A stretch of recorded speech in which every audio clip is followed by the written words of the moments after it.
Really good.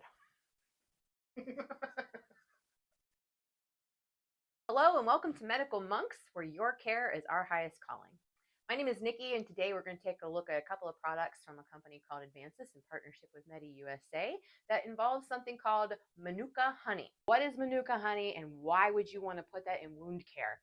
Well, honey is having kind of a moment, you may have noticed, in a lot of personal care ads. It's showing up in shampoo and conditioner and body washes and lotions, but this is different from what's actually contained in Activon. Activon is 100% medical grade Manuka honey. And the difference here is how it's gathered and processed, it's filtered, and it's sterilized for use inside of a wound bed. Besides being a really natural substance that comes from New Zealand, it happens to have an awful lot of really great properties that can sometimes even beat out silver in dressing. So some of those properties are it's antimicrobial, antibacterial, it helps kill odor, it helps destroy the microbes inside of a wound. And it also happens to have a very high sugar content, as you may have guessed. Why is sugar something that's helpful in a wound? It actually has an osmotic effect, which means it draws water up and out of a wound, which has a couple of roles and a couple of benefits. It can decrease inflammation.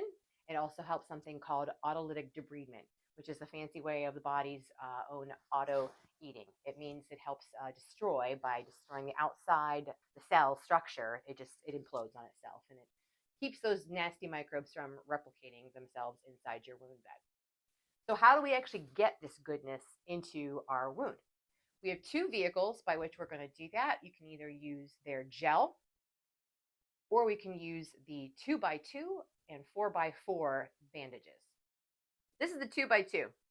You can see it's got some perforations in there, and the reason for that is to allow moisture to draw up and out and evaporate away. And it actually has a honey scent. Now, this particular bandage is going to require a secondary dressing because this is just a border with no tack. So this would actually go on your arm or your wound, wherever that is, and you would need a secondary wrap. Now, the pad itself has some tack on it, but you can see the ends here. It requires a secondary dressing. It also comes in a gel. Now, why might you need a gel?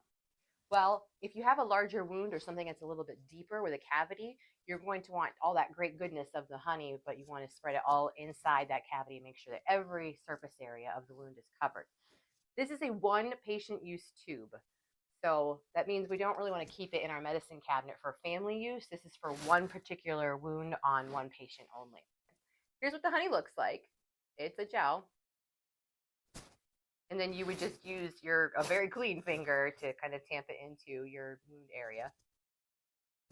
And you can use as much as you need to or as little as you need to cover that wound area.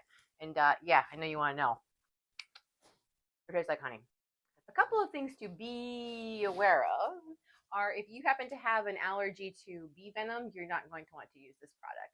Second of all, slightly less but potential complication. If you're diabetic, you may want to just have a doctor monitor your blood sugar just in case. Thirdly, I wanted to make sure that we mentioned that this particular product may create a little more exudation, that kind of seepage, than a patient may be used to or anticipating. And that is simply because of the action of the sugar drawing water out. If you found this content helpful and of interest to you, please be sure to like and subscribe. Hit the little bell at the bottom so you can get more content just like this. Thanks for being with us.